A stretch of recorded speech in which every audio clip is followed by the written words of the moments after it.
Pedes banget. Dagingnya empuk sih, tapi kenapa pedes banget? Allahu Akbar. Alhamdulillah udah azan.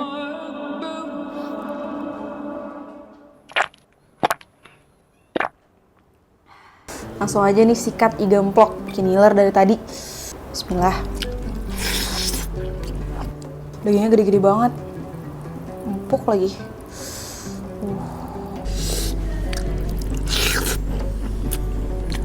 Wah, enak tapi pedes banget lagi.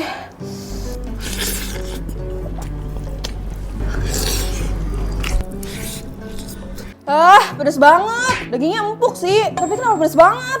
Ya makan enak sendirian aja, cemen lu kepedesan gitu. Kan di Gamblok ada 2 level pedes. Pedes aja sama pedes doer. Lu pesen yang pedes doer kali. Oh, pantesan pedesnya nampol. Gue pesen yang pedes doer. Nah lu pesen yang pedes aja nih nanti.